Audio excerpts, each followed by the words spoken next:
GMBF parallel session on youth. I just want to echo what the MC mentioned. How many of you are below 30 years old? Hands up. Below 30 years old. You are liars, sir. No, sir. Okay, so we have, I think, five people below 30 years old. Below 40 years old? 40, below 40 years old? These people are dishonest. So we have, okay. No, it doesn't. Okay, so we have about 10, including myself, 11 maybe. Great. So this is a very, I think, important topic for many reasons. And I have a very interesting panel on my left-hand side. I want to quickly just go through their bios. I know the bios online, but I want to quickly just highlight some of the things I think are interesting about the speakers, if you don't mind. And I will hand over to the speakers for some quick remarks, about 5 to 8 minutes. And then we'll open for question and answer. I'll start the questions and then I'll pass it to the floor eventually. Now on my direct left-hand side is YB Datuk Gerald Rentap Jabu, Deputy Minister for Youth and Sports Entrepreneurship Development Sarawak. And YB's experience is immense. He combines sports, politics, and community development. And his unique blend of leadership in both governmental and non-profit sectors, as well as private sector, makes him very experienced, I think, in understanding the different sectors, private sector, public sector, and social sector. And I think because of that, YB is the perfect person for this portfolio because of his involvement in sports associations. He established, we just talked about it just now, the shooting association, also involved in the weightlifting association at one point, and various youth associations. That makes him very, very credible to be the Deputy Minister for Youth and Sports. And I think, I'm very looking forward to YB's, interventions afterwards. On YB's left is, sorry, my notes followed the order, but I've been, hold on, let me find, Joko Susilo, better known as Susilo, not Susilo Bambang, yeah? Don't confuse with Susilo Bambang. Susilo is very young. He's below 30 years old. He combines educational expertise and adept project management. He manages complex projects such as the Youth Break the Boundaries in Istanbul and the Safa photo work in Indonesia, alongside his experience as an English teacher. He is the president of Eco-Based Student Association and is involved with various training and volunteering activities. So very multifaceted, dedicated to youth empowerment and impact and community engagement. So very looking forward to hearing what Susilo has to say afterwards. On his left is a scholar, ladies and gentlemen, a young scholar, a man that I've just had the honor and privilege of listening to him speak just very briefly, but in a very engaging, very energetic, charismatic, a man who obviously is, I would say maybe ahead of his time in many ways. He is Mr. Ali Javed, founder and CEO of NOWS. I was going to use NOWS Network from India. And as I was reading your bio, I think I was trying to decipher actually, the work that you do. But I think maybe I'll leave that for you to introduce yourself afterwards, because I think the work you do in your think tank, I think, is very important and I think very significant, especially in the context and environment of India. I think you do amazing work, very brave work, and I think I will let you do justice to I think what you do. And on his left is Miss Nur Farini Daeng, aka Nini, co-founder and CEO of Youth Trust Foundation, better known as My Harapan. She is, so she co-founded and is the CEO of My Harapan, and that organization has impacted over 25,000 young people. There's a lot of young people, guys, a lot more than I think many of us can ever impact. And she obviously is committed to empowering the next generation. Her experience in guiding startups and her expertise in BD, business development, combined with a solid educational background, makes her a key figure in shaping the future of social entrepreneurship, SE, and youth empowerment in Malaysia. So we have a very, very power-packed panel. Let's just give all of them a round of applause for being here And I think, give them a round of applause, gentlemen. Give him my hand, yes. Thank you so much. I'll start with YB. YB, I'll leave the floor to you, 5 to 8 minutes. Take it away. Thank you so much. Thank you, Zaim. Selamat petang, salam sejahtera, salam seraku sayang. And to all the delegates, I see Tan Sri is still here. So I'd like to welcome you all, although this is the last day of our Global Muslim Business Forum. But welcome to Kuching once again. I'm so happy that we can be together at BCCK. I think to start, I'm overwhelmed by Zaim's comment saying that I'm the right person with the right age, whatever it is. But cumulatively, these three guys here, I think they've got more experience than me. So I think I'll let them speak later on and here. No need to compare, but I'll put you into perspective of what we do, especially in Sarawak. I think I want to start with a quote. The power of youth is the common wealth of the entire world.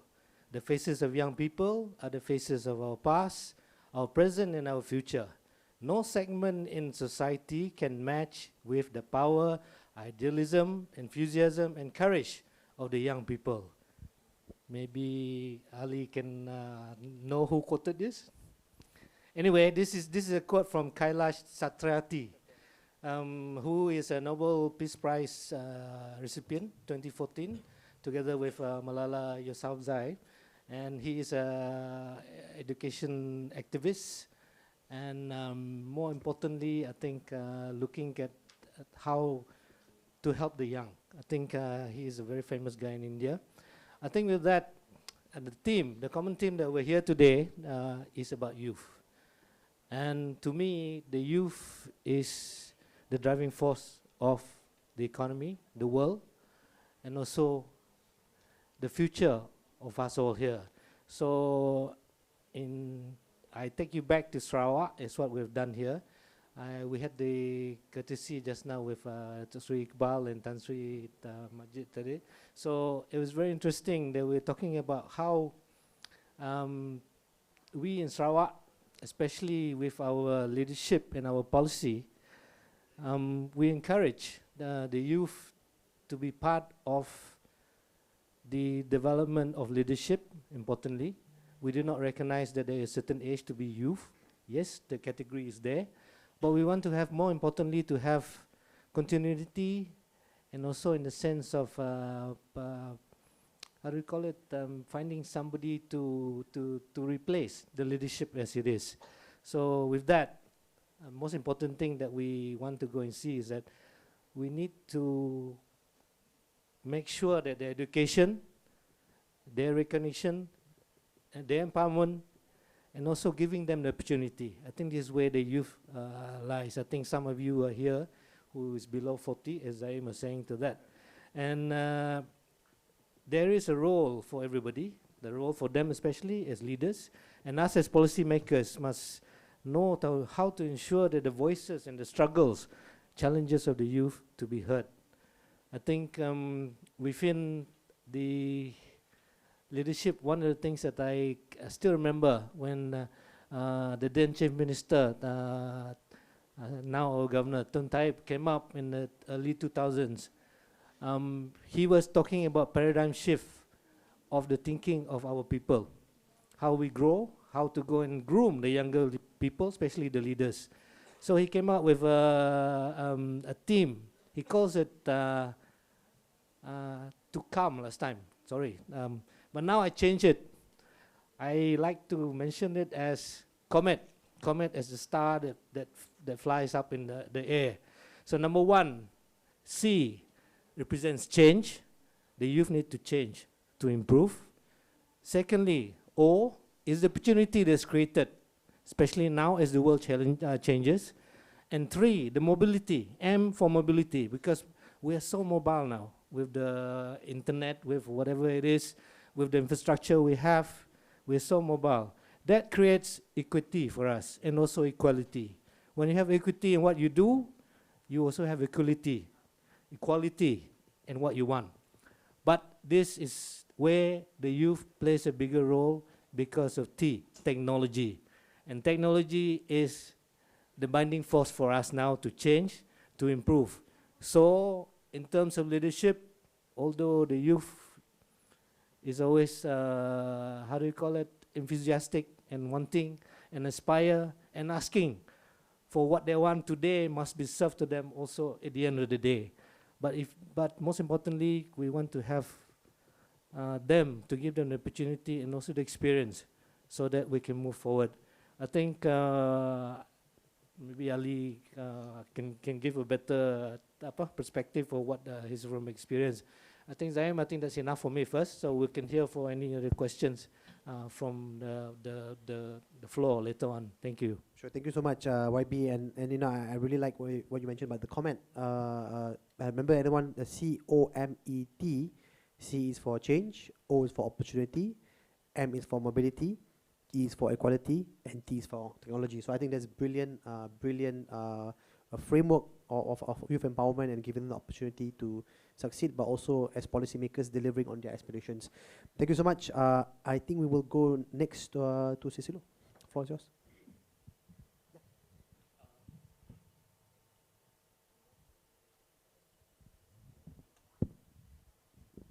All right, thank you. So I think can I stand up, please? All right. So I'm really suitable if I can stand up. So okay, good afternoon, everyone. So my name is Susilo. So now I'm a project manager in Youth Break the Boundaries. So before that, I will play some video. So operator, can you help me? So actually, this is my company profiles from Youth Break the Boundaries. So where is the voice?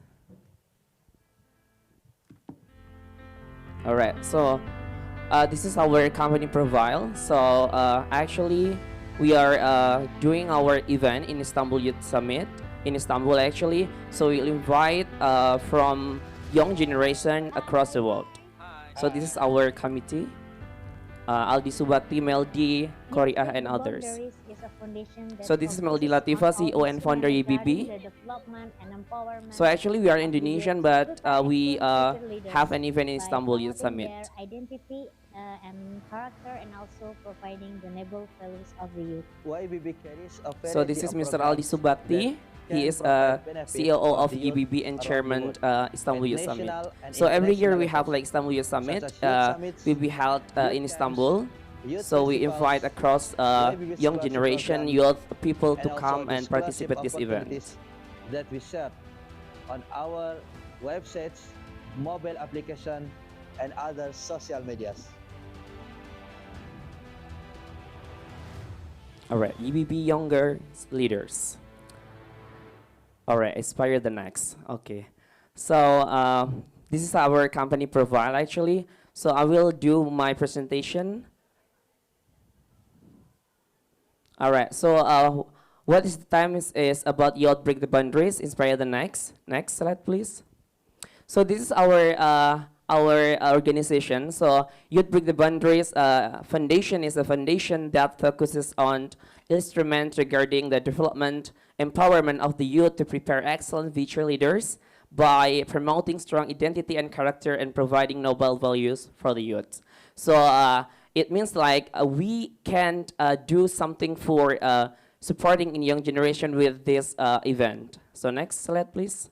Okay, this is our vision in our organization. So actually realizing a generation of youth with a good spiritual, intellectual, emotional integrity, it can develop their potential to answer the challenges of global life in all fields to contribute to building the nation together. Next slide, please. Okay, this is our mission. So actually we have 3 missions for our organization. So the first is improve professionalism capability, and then prioritize independent family principles, and the last, guide the role and function of the youth as the spirit head of nation development. So next slide, please. So actually this is our history of EBB Foundation. So we established in 2017. Actually we have 75 participants, and then next 2019 we have 75 participants again. But during the pandemic situation, we know that we cannot go travel around the world, so we have to prepare about like maybe vaccine and others. So it's really quite difficult to make this program in Istanbul actually. So 2020 we have like 165 participants. 2021 we have participants. 2022, we have like 300 participants across the world. So this year we have like 350 participants. Next slide, please.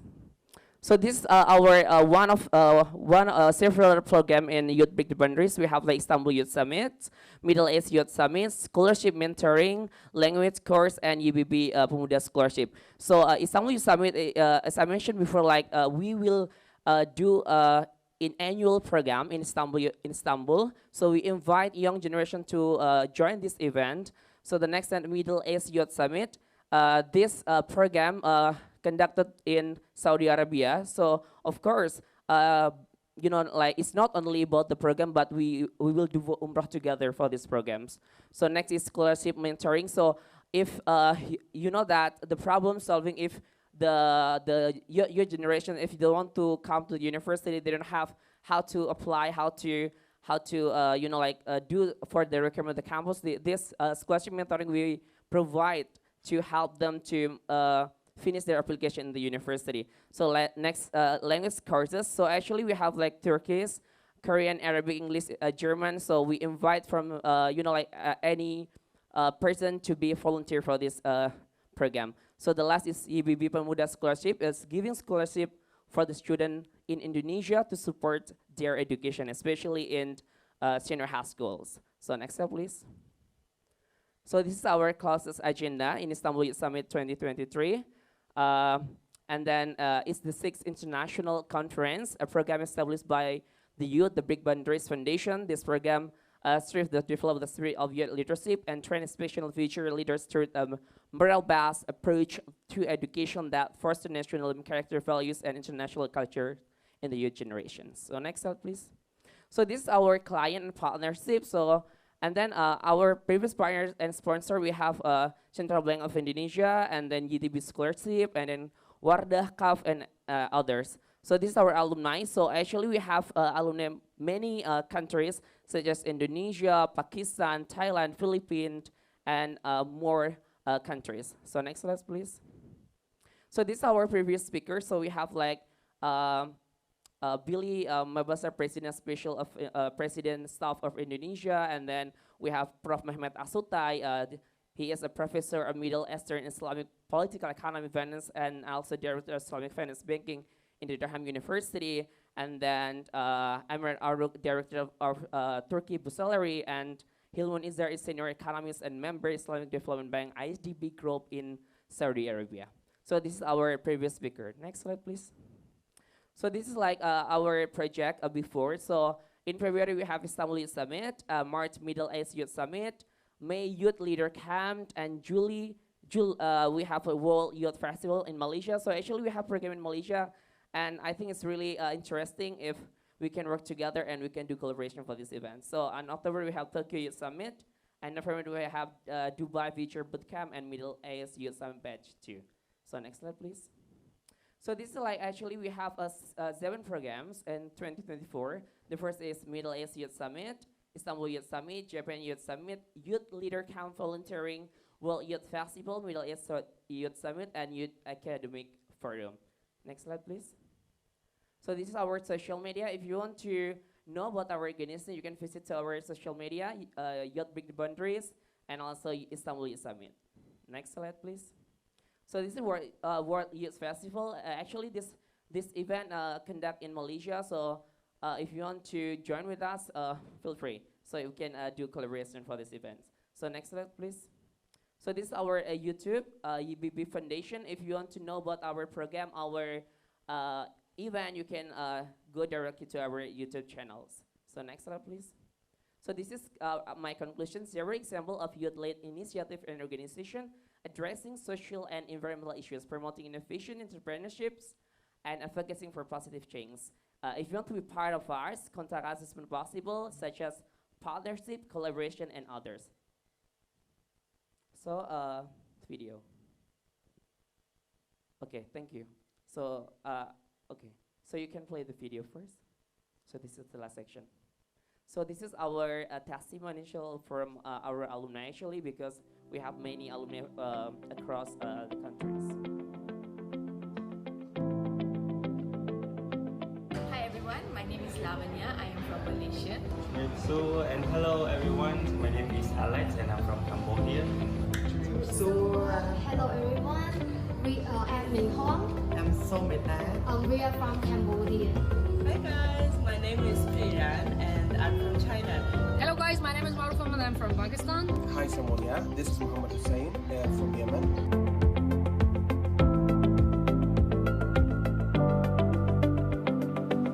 So I've joined our 2023 batch of youth leadership. To know about social media, you can come to our YouTube channel. So thank you so much. Assalamualaikum warahmatullahi wabarakatuh. Thank you so much to Susilo. Very interesting. You talked about YBB, Youth Break Boundaries Foundation, Istanbul Youth Summit, and also a slew of other youth summits, including one in Malaysia. I'm actually quite inspired because I'm familiar with a number of global youth programs such as One Young World, Global Citizen. So I'm glad to see there is actually an Asian ASEAN homebred program. I'm very proud. I think very proud and very honored. I think that I know that there is one that comes from our region. So congratulations, kudos. Good to know that I think you're spearheading this, and it's better that we have more programs coming from our region than us going out to other regions. So congratulations. Thanks so much. We'll come back to you, I think, in terms of your experience in youth engagement and for youth diplomacy and how you see the world, especially in the current context. Okay. Next, we have Ali Javed. I'll let you take the floor. I'll keep it suspense. I think I'll just leave it there. Floor is yours. Assalamu alaikum wa rahmatullahi wa barakatuh. Alhamdulillahi rabbil alameen. Wassalatu wassalamu ala sayyidina Muhammadin ashrafi mursaleen wa ala alihi wa sahbihi ajma'in. One of the irony of this session is that although it talks about youth as a priority of the future, the session happens to be the last session. So it speaks a lot about the priority. But it's fine. I mean, at least we got a stage. So alhamdulillah. So one of the things that I have faced as somebody who works in India is the generational gap between the youngsters and the old generation people. So the young generation, usually what they're doing is interacting with technology, latest literature and everything, and they feel like the existing organizations are lacking behind. And what they end up arguing is that the old people do not have enough to contribute. And when we go to the older people, older generation, what we see and what we hear is that these young generation do not know what and how to do it. They're just constantly blabbering about ideas which don't make sense. There's no blueprint. So this generational gap, which I've observed, is that there is, immense power, being controlled by a certain set of age group, which do not let the younger generation come in, but also the younger generation do not understand the wisdom that the older generation has to offer. So first, if the youth and the contribution of the young generation has to come to the fore, the first thing that needs to be done is to realize what the Muslim world needs. From the context of being a young person, I personally feel that there is a crisis of the Muslim identity throughout the world. It is, for me, it was a very curious thing to see in Malaysia that the Muslim identity is very much integral to the part of the whole nation, and they're very comfortable in extending it. But where we come from, as a minority, it's extremely difficult to express and articulate what does it mean to be a Muslim in a modern world. How do you express your beliefs in a nation, in a world that is governed by a certain value structure that is sometimes not most often, but sometimes is opposed to the way you see things. So my understanding as somebody who is also a researcher, and when I studied the world movements, the world Islamic movements, what I saw was that there's a lack of contemporary articulation of the Islamic faith, of the Muslim culture to the world, because what we see and what we believe needs to be articulated in a language that the non-Muslims understand. Until and unless we have a framework that people outside the belief system are able to understand, are able to connect with, there is no meaning in talking about the Islamic civilization and the Muslim culture. One of the things that we started in India was, after the CAA movement that happened, what I realized was that there is this, abysmally low presence of the Muslim narrative in the media and the think tank and the research enterprises. So we started an initiative called the Nous Network, where we functioned at the intersection of being research scholars, but also hastening the process of bringing discourse to the masses.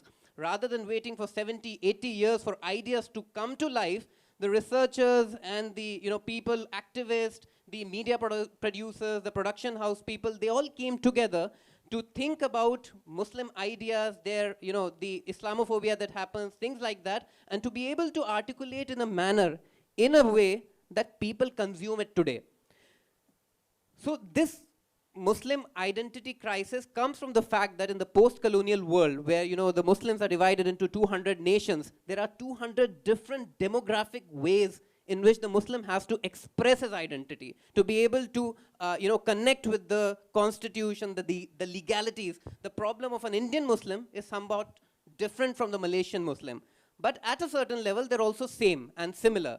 What lacks is a theoretical framework, an architecture to be able to communicate, deliberate, and to be able to conjoin our efforts. I mean, Global Muslim Business Forum is one of those things that I saw as meaningful, in a way that it brings people on board, talks about the Islamic economies as a whole, as a block of power, of economic power, and to be able to integrate knowledge systems, to be able to integrate production processes, to be able to integrate national enterprises, and in a way, create opportunities, possibilities for the young as well as the people who are established in this space. So, I mean, the way I see the Global Muslim Business Forum is an advancement towards the possibility of making change in a world which is dominated by a civilizational interpretation that sometimes does not hold value to us.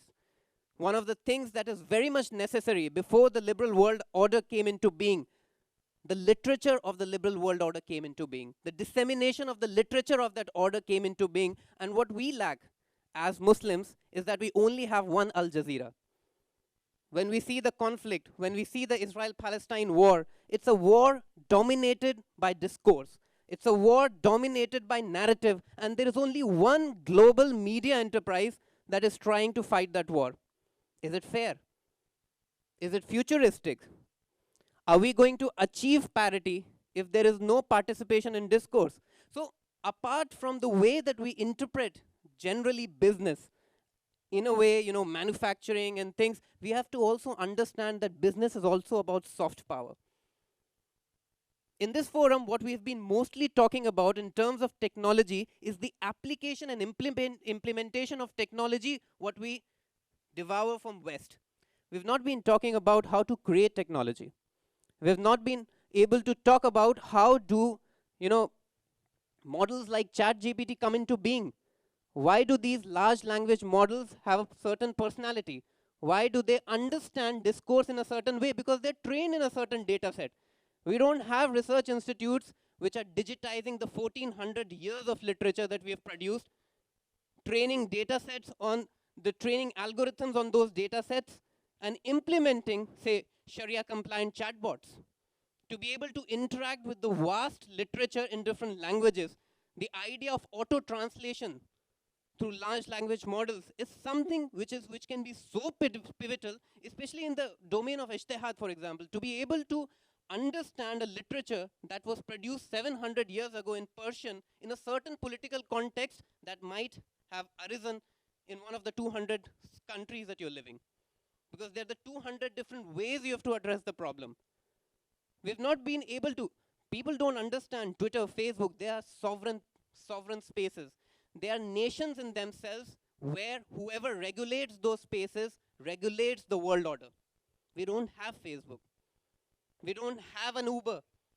We don't have a Meta. We don't have what it takes right now to become a global leader. Until and unless we realize the fact, one of the tagline of the organization I run, the Nous Network, it's from metaphysics to masses. Meaning that you will have to contribute to the highest level of discourse, bring it to the masses in every possible way that the masses understand. So there are three major things that we work on. We work on discourse, we work on soft power. There's another company called Zypher, which I'm collaborating with Asad Saab. We're trying to integrate in artificial intelligence in the Quranic research to be able to bring all of this technology to the civilizational level. Another project that I'm involved is in All India Muslim Development Council. We're bringing skill development courses to the masjids. We're trying to democratize this mosque as a space which is extremely integral to the Muslim experience. Bringing entrepreneurship programs there, bringing employability there, bringing the madrasa graduates to also the way the modern education works. But also, I sometimes feel sad by the way people understand madrasas do not offer anything. They offer an alternate economy in itself. There is value driven from ideology, morality, and that's an economy in itself. Until and unless we stop seeing world from a liberal secular perspective, we're not going to understand and realize the power that we have. And we're living in a multicultural, multi-plural society. It is nothing new. The Prophet lived in that time. Misake Medina was formed with plurality at the center of it. Islam is a civilization which gave the original liberal value system to the world. In a way, it created spaces of stability for the Jews themselves in the Ottoman period. They defended them from crusades, say for example. So we have to understand that we have the possibility and potential to offer value-driven, solution-oriented approach to the world, and that is what I think we need to bring to the world table. We need to bring new technology, we need to bring new regulations, we need to bring new policy, and that can only happen if we bring all of these to the nations that we are building so that people can take it as something they can see actually happening. That is what the Prophet used to do. Jazakallah khair. Alhamdulillah Rabbil Alameen. Thank you so much, Ali Javed. I like that you mentioned generational gap, the Muslim identity crisis. You mentioned about your work. You also highlighted that Islam is about plurality, multiculturalism. Just a quick one. You mentioned about the Muslim identity crisis. The Gaza crisis, I think, highlighted the lack of Muslim consciousness. And if you look at the literature, Ibn Khaldun used to talk about issues that in Morocco and in Mecca, in Cairo, as though they were only one ummah. And now when we talk about Muslim issues, it's like Indian Muslim issue, Malaysian Muslim issue, Indonesian Muslim issue. Every country has a different Muslim issue. When in actual fact, the Gaza crisis showed that the ummah is united in, I think, in this issue. And I think it also shows how fragmented we were. We have been by colonialism. And even now, you mentioned about the liberal order, which is a Western construct. And I think you mentioned that. I think there needs to at least be an alternative view or discourse on how Muslims view themselves, because we've been following a different construct. So well done. I think very, very interesting. A lot of food for thought. Last but not least, we have Nini Daing, very, very experienced in social entrepreneurship. And has worked with a lot of young people, including Muslim youth. So I'm going to leave the floor and pass the floor to Nini. Take it away. Thank you, the handsome moderator. I feel that, to be honest, I can actually retire now. There's no need for my harapan, considering that we have such, impressive young people, at least younger than me, except maybe for that one. And I feel that already, I think this, and rightly so, when I think Ali Javed mentioned that in as much as the world changes, there's little that changes as well at the very same time. And that is that we're still living in the world where we're very obsessed with a very specific definition of success. And success that is really guided by the idea of, you need to have status, you have to have a certain degree of wealth. And achieved in most part shamelessly through at the expense of other people. And we do unfortunately see this day in and day out, even within our Muslim countries, where we forget the values that we're supposed to live by on a daily basis. So I think it's the idea that society is still getting duped with this idea that the winner takes all. And I think that's still a very Western value. And that making money for yourself is the only guarantee to a very good life. And we see this day and out even within our education system and the way that we do business. Business as usual is we feel that this is the way to go. So really, what our question in My Harapan is, how long more can we continue to do this, to still make the same mistakes again and again, and deny the fact that in a lot of the things that we do, we understand very little of the consequences of our own actions. And this is very important for me, for young people, because they have to understand that there is an alternative. And this alternative, we believe, is through empowering them, enabling them, as well as enlightening them through social entrepreneurship. So when we say enable is really about developing capacity, letting them know that they have a safe zone in which they can actually operate, that they can start with small community projects which they feel absolutely passionate about. We're looking at from the ages of 13 right up to 35, slightly younger from the definition in Sarawak, but 35, to really look into more about, yes, understanding what their strengths are in particular. When you talk about positive psychology, is the idea that they have strengths that they can actually offer and they're very unique to them, which they can actually put to good use in changing and transforming lives of other people, and social issues as well as environmental issues that they may be very passionate about at a much younger age. So we want them to understand that they can also contribute to changing people's lives in a very positive manner. And I think the other way is to also, the other thing is to also empower them. And what we mean by that as well is to ensure that, yes, they can start something, they can fail, but the idea is for them to be able to understand that failure is part of developing grit and resilience, which I feel is lacking, particularly now, which we have resulted in quite a lot of issues, including issues of mental health. We see this increasingly among young people, and they need to be developed in such a way that they may face difficulties or challenges in a way that can sustain not only themselves but other people around them as well. The other thing I like as well is research, and I like the fact that Ali, you do a lot of work in making sure that is palatable to everyone, and we want to be able to make sure that, and as far as decision making is concerned, young people can also look at consuming the right data, understand how to value data, and do research at a much younger age too, so that their decision making is not based on whatever lah, right? So we want them to start earlier on, because that's where you develop, and we've seen how it has worked with people as young as 14.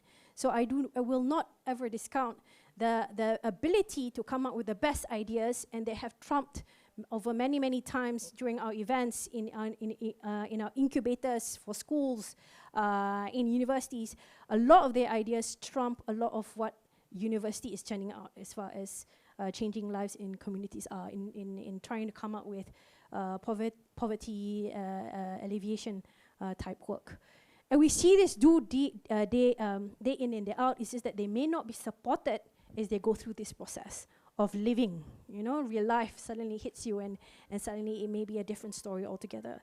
So that is what we do in My Harapan. My Harapan, if you all know, My is also Malaysia. Harapan is not the political party. Harapan is hope, right? So we're really looking at really my hope in Malaysia, or for that matter the world, is really in the hands of young people, because eventually we'll become very poor and aged very soon, because we are facing a crisis as far as being aged, a more aged society is concerned. So we're not going to stay young forever. So we need to better equip the young people to with the skills, the competencies, and the experience and the exposure, definitely from the older people. That's where we look at closing in the gaps, between the wisdom of the old people with the younger ones who have the energy.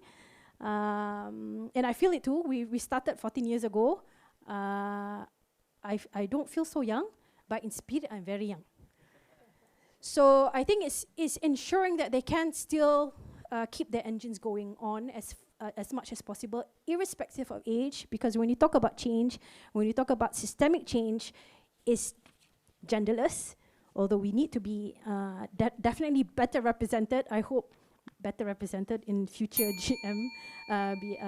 business forums, as well as youth should also be part and parcel of the conversation as we talk about all these other areas as well, which I feel we are not, and as much as I'm not young, I feel we need to start that conversation definitely rolling, and that's where we stand as far as Marathon is concerned. We do, like I mentioned, we do accelerator programs, incubators. Eventually what we want to see is Malaysia, and hopefully even maybe Sarawak, to come up with the best social enterprises, not because of anything, because they have the potential to create the most impact, and they can definitely not be, they won't be able to do this alone if it's just us. We need stakeholders.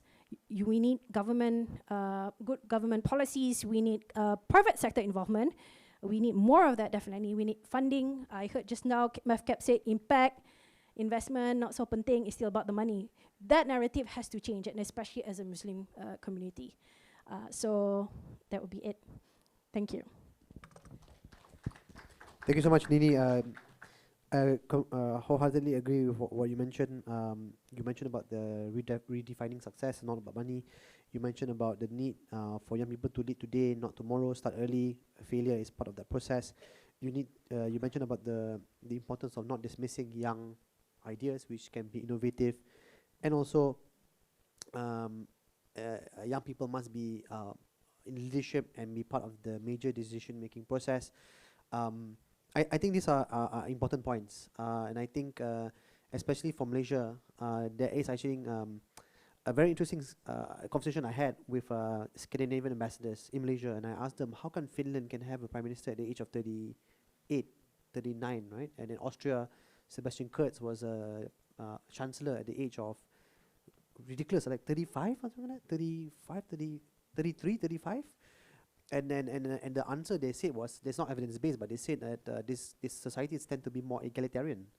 They tend to not see hierarchy as a barrier for people to rise up. So it's not so much meritocracy, but it's more like, okay, I think if you feel that you can lead, throw your hat into the ring. If you win, you win, right? It's not like we will empower you. It's more like, okay, so they don't block people from being part of that process. And if you win, you win. If you don't win, you don't win. So even now, Finland has an older prime minister. Even New Zealand also has an older prime minister now.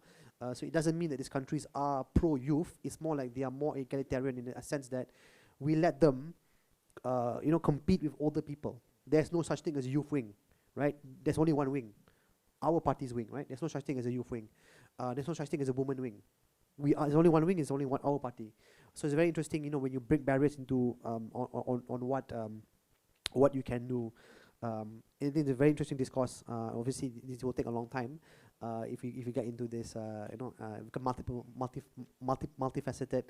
I'm going to ask questions to the panelists, but I also want to invite the members of the audience to also ask questions. You can use the mic because I think we only have about 24 minutes. It's a lot of time for Q&A, but I also want to engage and get their thoughts. I want to go back to YB. YB, there's a demographic shift everywhere in the world. Gen Y, Gen Z, right? The millennials and Zoomers taking over from the Gen Xers and Boomers, right? How do you see this? From your lens as a policymaker, as a deputy minister, how do you engage young Sarawakians, especially the 18 to 30 years old, the really young ones? How do you see, in terms of programming or strategy, how do you engage them effectively from your lens? Thank you, Zaim. I think most important now, I think what they call zennials or something like that, right? It has to be a total change in, as I do agree with the panelists and all that, especially with Ali. The big problem, the narrative has always been, this is the right model to follow, but now it's changing. The whole world is changing. So to engage that, I know especially, I was sending off Wapres yesterday. Bapak Maruf. First thing he came out is that he was already on TikTok. He was already on Instagram. Bapak Maruf is 80 years old, right? And he's already on that kind of platform. So Indonesia is a very good model for politicians or everywhere. They come up with all this thing quickly. This is what the young people want. And as I know, I myself struggle sometimes with all the new applications, whatever it is, the apps. It is my 14-year-old daughter that comes out and tell me how to, what is the latest trend, whatever it is. But in that sense, I agree. I think what we are sitting here today, the panelists here today, we are facing the same narrative that what is happening. Yes, the issues are there, cabaran, sama, but the thing is what we want to go and do next, We want the youth to be heard. I think that is the big voice that we want to go and portray out there. And one of the things that we do, I think, Zaim, as you put it, how to handle this, part of it, empowerment, engagement, and even next year we are planning to have our Borneo Youth Summit, calling all the youth from Borneo, from Indonesia, and Sabah, Sarawak, and also from Brunei to come in. We'll invite some international speakers like you guys. I think it's somewhere, as you said, I think Nini is correct. You have to sit down and talk about it. We cannot just go and put it aside. I think that's something that's important. And beyond that, with the technology now, people are less interactive socially, but they're interactive fully on social media. That's one big issue. So we need to come out and see where the level that we can go and put our policies to come through. So it is important that if we empower the kids, the younger generation, hopefully they can learn from it. I think that's an important thing. You're right, I agree with you. The leaders, I think before COVID especially, a lot of the prime ministers of the world were below 40 years old. And look what happened to them now. Yeah, right. So, yes, they're given a chance. As you were talking about how Sarawak does it, we always say that even though the youth as a group is certain age, whatever it is, but we don't see it that way. We must have a policy of continuity in leadership. And secondly, we must have also, how do you call it, looking into the risk, managing the risk of getting our youth to be filled with, to be educated, resilient, and with experience. That's how they can make the difference. So I think that's what I can say for now. Zaim, thank you. Thank you so much, YB, and very good to know that I think you're trying to engage on social media. You have the Borneo Youth Summit, also Sukma, the sports competition next year, which we'll see a lot of the young athletes also compete and also have some level of youth engagement. And thank you also. I think your point to Indonesian politicians on TikTok actually is actually, it sounds funny, but actually is real. There's actually a case study that among the 3 contestants for the presidential elections, the 3 are all on TikTok and they are huge, right? The videos, if you see on Instagram and TikTok, it's like 1 million views. It's just like a normal video. Like for us, it's a big deal. Yeah, for them it's like sejuta aja, right? So it's quite impressive. I think when you look at the older Indonesian politicians when they engage people, that maybe on that point I'll go to you, Cicero. I just want to have a very specific question. With the summit that you do, sometimes what you come across is people talk about entrepreneurship, they talk about sustainability, climate change. But sometimes they also talk about the really sensitive issues, like even now, right, with Gaza, the more political issues or activist issues. How do you come across these issues specifically during the summits that you hold? Is it part of the agenda? If it's not, then how do you address this idea that young people are challenging status quo, right? If you see what's happening on TikTok, sometimes they challenge status quo. How then do you see this? How do you see this surge in activism amongst Gen Z specifically? You're Gen Z, I'm millennial, so I think now I want to ask you a Gen Z question. How do you see with rising activism amongst young people? Maybe through the summits that you are in, maybe in the work that you do. How do you see that, and how do you address that? I just want to hear your thoughts. Yeah. Okay, thank you for the question. I think it's a really tricky question, but every year we have like several times, like this year we have like 3 times, like education, economics, and health. So if we are talking about the global issues, like as you mentioned before, I think we cannot put it more for this event, because like we are focused on our times, but we invite speaker across the world. For example, we invite from academian people and expert people to join this event, and we hope that after this event, all the young generation can know about what is exposure, international exposure to join this event. So that's why I think we cannot put it more about these global issues in our events. Yeah, thank you. It's good that can you just talk about the three again, the three themes? Education, economics, and health. Okay. Yeah. What is the idea behind focusing on the three? So actually, we are focusing on SDGs goals. So every year we will change our times. Next year we will change in climate change, education, and economics. So that's it. Thank you so much. Thank you. Thank you.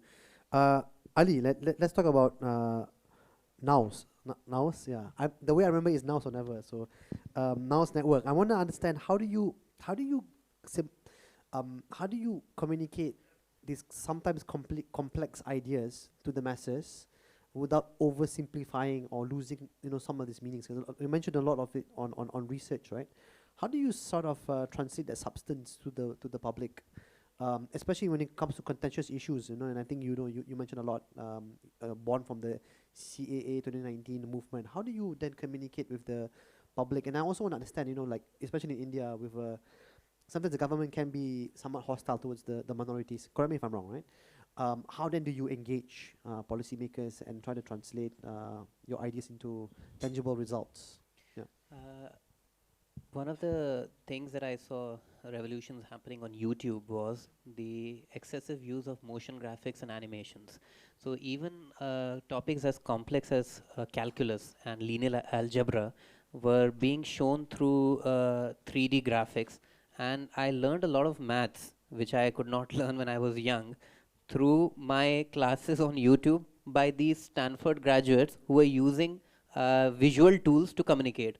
So I realized early on that you have to, the problem is not with the complex ideas. The problem is with the tools that you use to explain them.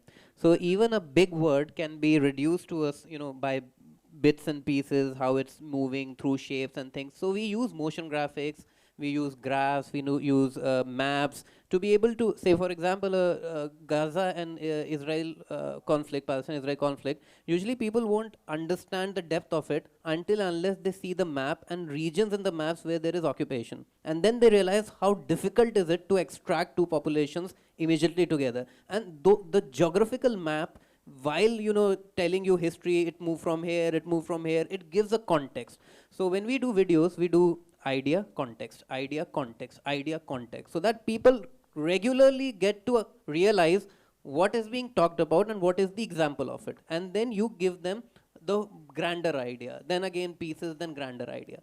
The second part is that, see, because you mentioned me as somebody who's a scholar, so my main area of interest has been philosophy. So I do philosophy. For myself, I've constructed a way of thinking which I call philosophic calculus or transcendental contextualism, in which the question was, what is the alternate point of view through which you actually articulate reality? So for me, it was bringing a new theory to life.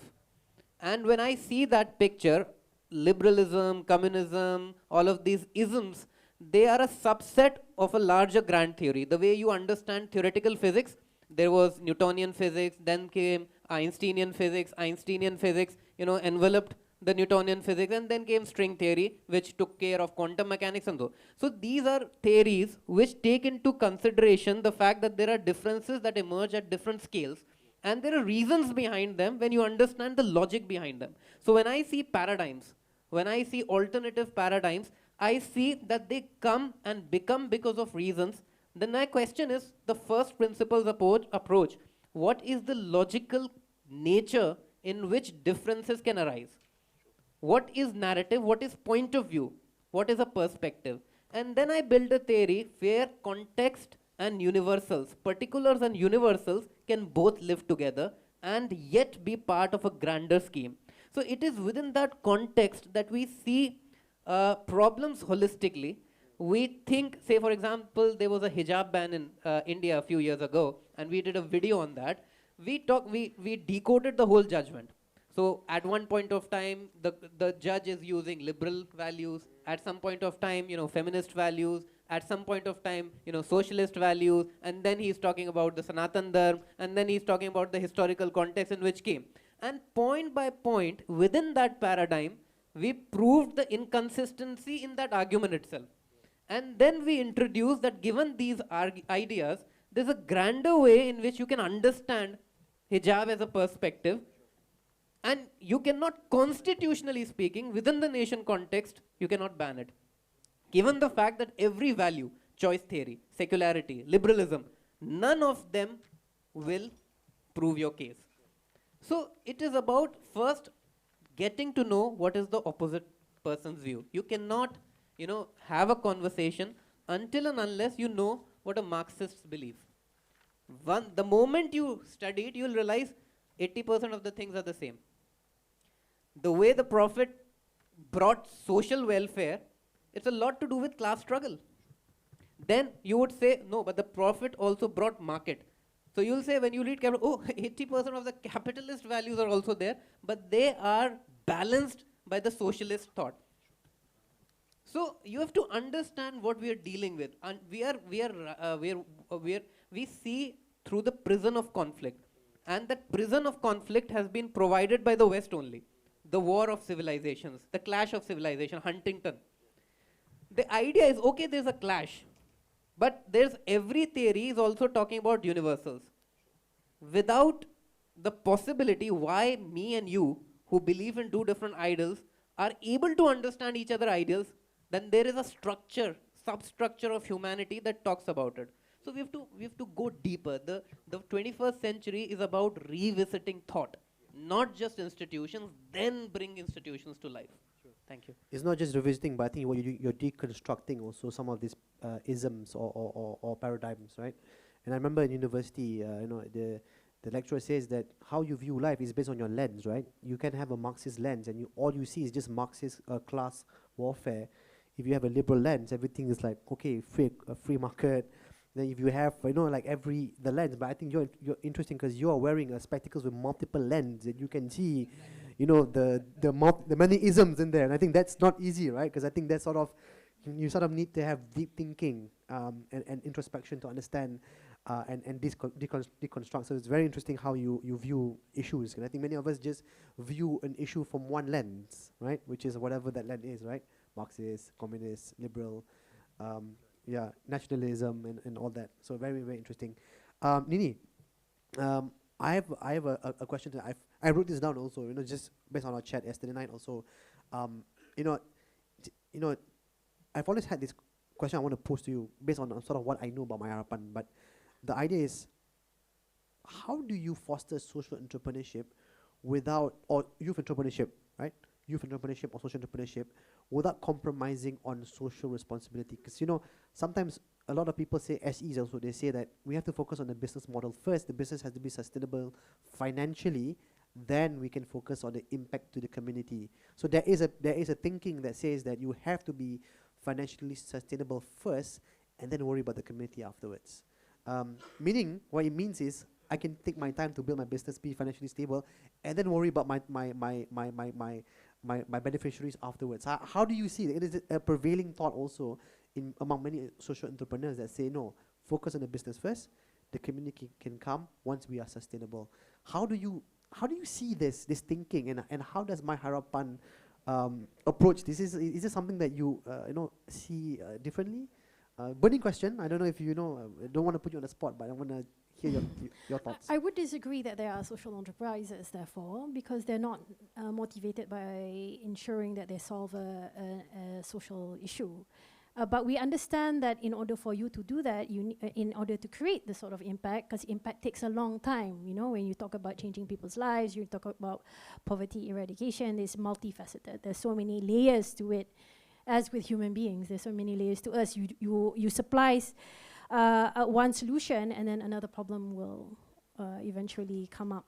So for us, the idea that they are all equally important. The fact that I think even as Muslims, it is very important that we are not driven by the amount of money that we have in our pockets, but whether or not whatever that what we do have positive consequences to the people we are benefiting or we hope to benefit from.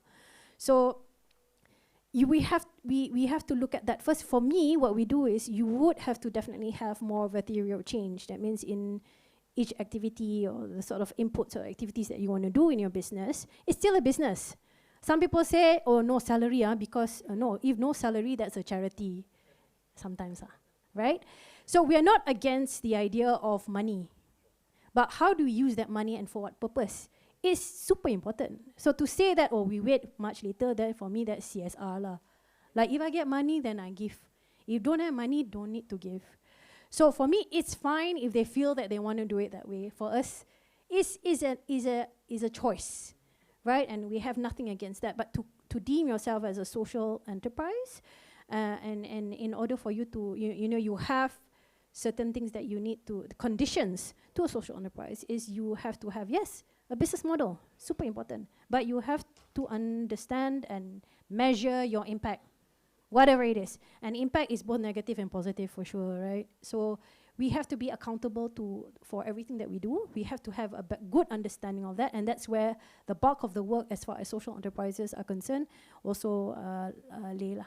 So it's impact first, impact first, but business and business models very necessary. You have to be very savvy, business savvy, and you have to consider also a lot of things within operationally that what we call now part of ESG governance and all that. These are already embedded within a social enterprise, that you treat your employees fairly, equitably, that you have some gender, you understand the gender differences. You have to take those into consideration. I mean, we follow the principles of social business, which is by Professor Muhammad Yunus. We advocate for that because it covers all the issues with regards to ensuring that you're motivated by ensuring that there's poverty alleviation, there's reducing unemployment, and that we're going towards net carbon, right? And thank you for that. You mentioned that ESG is the central mission. It's not an afterthought for social enterprises. And I think even the word ESG sometimes can be a bit of a dirty word, right? I mean, like, oh no, we have to comply with ESG. No, maybe you should think about that in the beginning. Thank you for saying that, because this thought about making sure you're financially sustainable first, and then worry about the impact later was mentioned to me by not Malaysian, by a foreign organization that teaches social entrepreneurship. And I thought that was a bit odd when he told me that. I was like, wow, okay, this is a bit dodgy, but okay. I want to end this session. I'm just mindful of time, 4:25, and I believe the Deputy Premier is in the building. I want to just end the session by giving everyone just maybe a minute or maybe a few sentences on maybe your call to action.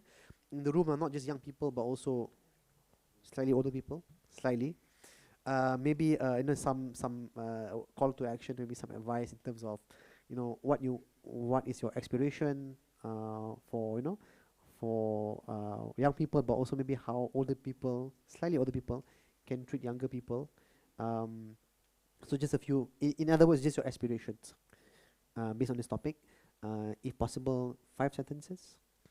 5 sentences, 1 minute. So we do have about 5 minutes. So I'll start with maybe YB first, and then we'll go down the line. YB?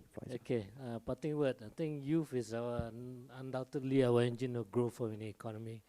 So because of that, I think to youth, I always say, if you don't know us, if you make a mistake, apologize. But most importantly, we as the leaders or whatever, we must help them grow and give them the courage to make better change, resilient, and also to have the experience and wisdom to make a better future for them all. I think that's all I can say for now. I think since you give me 1 minute. But anyway, it's a good discourse, and I think we all face the same problem. And the best is that, as Nini was saying, let us sit down at the table and chat about it. I think that's the best thing, that the youth of the world should be able to say something.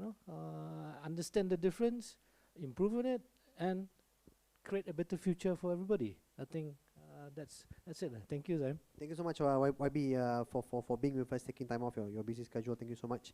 Susilo, your thoughts? Can you repeat? Your aspiration. Oh. Yeah. Yeah, okay. Thank you so much for this opportunity. I think, first of all, we have to do like a collaboration with any organization, because like we cannot do by our organization only, but we have to do with another organization. Then, of course, we can make a big impact in our society and also our organization, which is actually we can start from do like cooperation with another organization to build the best or the big impact in society and global issues. Thank you. Thank you so much. And I think the work you do on a global scale actually makes a real difference. So kudos. Yeah, very, very happy to see. Yeah. A youth leader from a neighboring country. Yeah. Trailblazing. Yeah. Well done. Yeah. All right. Ali? Thank you. What I can tell you is what motivates me to, work in the community space. Leaving a career and coming to this space is that I believe that every moment and every time that we give into this, what we are trying to achieve is to solve the problems of the community. And what I see here is getting motivated that, people are working towards that same goal. But what I would want from especially the older generation is to give us a chance. What I see is in closed door meetings, we are appreciated. And when the time comes to let us have an experimental space and nobody, bats an eye and people stop picking up phones, that's how harsh the reality is. So we have to be, giving chances rather than just, appreciating. Thank you. Thank you so much.